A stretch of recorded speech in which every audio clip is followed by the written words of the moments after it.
tous mes adjoints au maire yi fi teew di nuyu les conseillers municipaux di nuyu les directeurs d'école di jël nuyoo bi di ko teg ci loxo suñu grand frère Samba Diouf di nuyu les présidents du comité de gestion des écoles di nuyu les parents d'élèves di nuyu invités yi fi teew di sargal aussi nos amis de la presse yi nga xam ni à chaque fois suñu amee manifestation ñoom ñooy ñëw fexe ba mu egg ci askan wi. cérémonie bi ñu fi dajale tey dafa nekk rek cérémonie boo xamante bi nii liñ ci jublu mooy di séddale fourniture scolaire aux établissements yi nga xamante ni ñaar fukk ak benn lañ yu nekk ci commune bu Thiès Est mais maire yi nag yàgg na séddale matériel scolaire mais ren originalité biñ ci am rek mooy maire yi ñun dañoon gis ñi jël matériel jox école yi des fois du mat wala lañ leen di jox du bokk ak li nga xam ni moom la école yi di gën a soxla moo tax ñun ren bi ñu ñëwee la commission éducation ak le doyen major ñu def ci ak le secrétaire municipal def ci benn liggéey bu mucc ayib ñu invité ci les directeurs d'école te grand Samba Diouf jiite ko ñu ni leen da ngeen ñuy wax yéen li nga xamante ni moom ngeen soxla ci jumtuwaay li nga xam ni moom ngeen gën a soxla au lieu ñun ñuy wut rek ay mbir ñëw jox leen ko te xëy na du ngeen ko utiliser. loolu moo indi tey li composé matériel scolaire bi nga xamante ni moom la ñuy séddale mu toll ci 10 500 cahiers 100 pages 6 000 cahiers 50 pages 2 520 boîtes de craie blanche 1050 boîtes de craie de couleur 4000 bics bleus ak 1050 bics rouges ñu boole ci aussi 60 caisses carton carton papier A4 yoo xamante bi nii parce que dañuy gis ni école yi léegi jamono dafa dox ba bu ñuy def seen xale yi bu ñuy def examen école yi dañuy jënd papier feuille ay feuille blanche di ko wala ñuy cotiser pour mën a jënd pour mën a organiser examen yi loolu nag dañu jàpp ni maire yi war na mën a am taxawaay bu mucc ayib ci wetu école yi ba loolu mu dakk fi ñuy wax rek ni lii mëbët la bu ñu am def ko mais du ñu yam foofu bëgg nañu au cours de l'année scolaire su jafe-jafe amaatee ci fourniture yooyu wala mu manqué wala mu am yeneen soxla yoo xam ni école yi am nañ ko ñun ñu ànd ak ñoom parce que bëgguñu rek def li ñuy def daal di taxaw parce que ñun ci école publique lañ ñu tàggatee lu ñu am école publique lañ ko jëlee donc bëgg nañu école publique dellu fa mu nekkoon ba kenn du xalaat jël sa doom naan parce que école publique dafa doxul wala dara ba koy yóbbu ci beneen école li ñu bëgg mooy école publique yi nekk ay école de référence et loolu je crois que bu maire bi amee taxawaay bi mu war a am ci wetu directeur d'école yi ak enseignants yi nga xam ni suba ak ngoon guddeeg bëccëg li ñuy daj ci xale yi waajur yi sax dajuñu ko ci xale yi je crois que bu ñu ànd ak ñoom résultats yi nga xamante bi nii moom la ñu bëgg a am yàlla mën na ko def ah te sànq inspecteur wax na ko résultats yooyu moom mooy mëbët bi ba tax na dañu bëgg sax léegi at mu ne ñu organiser cérémonie boo xamante ni dañ koy tuddee fête de l'excellence pour que xale yi gën a ràññeeku ci l'école bi ñu jox leen ay prix yoo xamante ni dina leen encourager su ko defee bu ko seen yeneen moroom yi nga xamante ni jotuñu woon am résultat yu gisee dina tax at yi di ñëw ñoom it ñu mën a góorgóorlu pour mën a def ay résultats du ñu yam foofu rek parce que dañoo gis ni écoles yi dañuy organiser ay examen te chaque année bu ñu koy def directeurs yi ak enseignants yi ñoo ciy sonn di dajale xaalis pour mën a organiser loolu ba tax na léegi bëgg nañu apporter ay subventions ci écoles yi ba nga xamante bi nii école bu nekk di nga jot ab subvention pour mën a organiser seen examen blanc yooyu. cérémonie tey bi tamit bu ngeen seetloo bu baax dañ ko booleeg benn remise de table banc boo xamante bi nii bëgg nañ ko def parce que commune bu Thiès Est dafa tabax réceptionné 8 salles de classe ay salles de classe école Abdelkader Ndiaye école Lamane Ngom ak Faye école Aïdina Fall bi nga xamante bi nii loolu je profite de la cérémonie pour l'annoncer ak la fondation Auchan dinañ ko réfectionner à hauteur de 15 millions recevoir nañ leen bërki démb te confirmer nañ ko donc table banc yi mooy table banc yi ngeen gis ñu jal ko ci buntu mairie bi nga xamante ni salle de classe yooyu ñu tabax ak ay bureau yoo xam ne ay bureau maître lañ ak ay armoire yoo xam ne bëgg nañ ko def ci classe yooyu nga xamante ni mairie bi tabax na ko donc pour dire tout simplement que suñu commune bi commune la bu metti commune boo xamante ni doole ji taxu koo bëri mais li ñàkk ci plan fiscal bëgg nañ lépp loo xamante ni priorité la ci commune bi rek ñu taxaw ci ca priorité yooyu bokk na ci li gën a nekk priorité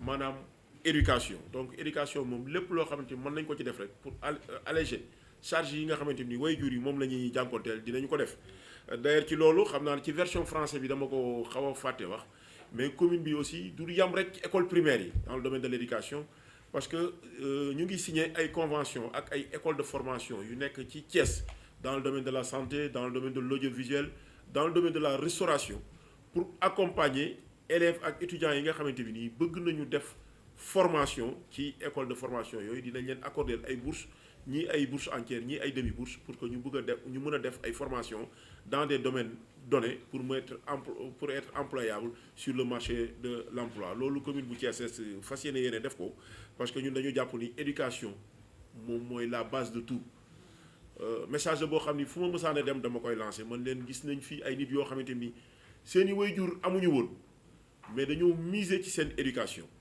ba tey jii lépp loo xam ne naqari woon na seen waajur tey jii ñooñu xale yooyu ci njàng moo leen permettre ñu réussir man la meilleure des investissements c'est d'investir sur l'éducation des enfants parce que waajur bu ci investir ci sa éducation doom mën na la indil ay satisfaction yoo xamante ni mosoo ko njort donc loolu rek moo tax ñuy xar suñu tànk tubéy ci éducation bi et di ci tàllal loxo nag tous les acteurs du secteur de l'éducation pour que parents d'élèves enseignants directeurs d'école ñëpp ñëw jàpp ci pour que ñu jàppale xale yi jàppale njàng bi donc ñu ngi gërëm ñëpp di sant ñëpp di ñaan yàlla rek yàlla dimbali ñu yokk am ji ba xëy na déwén bu ñuy joxewaat fourniture scolaire duñ ko mën a defee ci salle de délibération bi mu nekk matériel boo xam ne du xaj ci salle nga xam ne dañ koy defee fële ca mbedd ma wàcce ay camions yi cahier ak ay big ak ay craie pour que bépp élève rek bu nekk ci commune bu Thiès nga mën a jot ci fourniture scolaire yooyu ñu ngi gërëm ñëpp di sant ñëpp di ñaan yàlla dajalewaat ñu fi déwén pour beneen cérémonie bu mel nii. Aujourd'hui, je crois qu'il va y avoir, je peux dire, une révolution. Parce que depuis qu'on est là, on n'a jamais eu de séance de travail par rapport à ça. Mais heureusement, cette année, j'ai été convoqué ici par le SM, M. Morgueil, et le président de la commission éducation pour procéder à des propositions par rapport à ce que nous devons recevoir. Je dois dire d'emblée qu'à priori, je ne suis pas déçu. Je ne suis pas déçu parce que déjà, l'inspecteur est en train de me technique pour me dire que vous êtes gâtés. Je crois que nous serons gâtés. Parce que lors de la rencontre, j'avais donné des recommandations, comme quoi que les écoles avaient besoin de rames de papier. Et je vois que dans la dotation, il y a des rames de papier. J'avais demandé aussi, de façon expresse, que les écoles soient dotées en craie de couleur en quantité suffisante. Parce que les années passées, en mi-année scolaire déjà, les craies de couleur étaient finies. Hein? Les directeurs qui sont là ne me laisseront pas mentir. Mais je crois qu'avec 50 boîtes de craies de couleur, on pourra faire l'année. Et le président de la commission m'avait même promis que si ça ne suffit pas, on va en fin d'année pour essayer de compléter. Parmi les recommandations aussi, j'avais demandé à ce que les écoles de la commune de Thiès-Est soient subventionnées à hauteur de 100 000 francs par année. Parce que nous sommes confrontés à beaucoup de difficultés par rapport à la gestion des écoles, parce que depuis des années, inspecteurs, nous ne recevons plus de subventions par rapport à l'accueil dans les commissions d'examen pour le CFE blanc et pour le CFE. Mais je crois qu'avec la subvention de 100 000 francs, ces dépenses seront largement couvertes. Donc, directeur, applaudissez. Non, il faut, non. Parce que le président Abdou Diouf avait dit que Koudef Lourey, Am Lourey, c'est ça. Et le maire, cette subvention-là, moi je suis là, mais je ne l'ai jamais reçue. Donc c'est une première. Parmi les recommandations, j'avais aussi demandé à ce que soit organisé au niveau de la commune de Thiès-Est une sorte de cérémonie d'excellence en fin d'année. L'ES m'a dit tout à l'heure dit que cette cérémonie sera organisée. En dernier lieu aussi, les écoles ont essentiellement des problèmes de table-banc.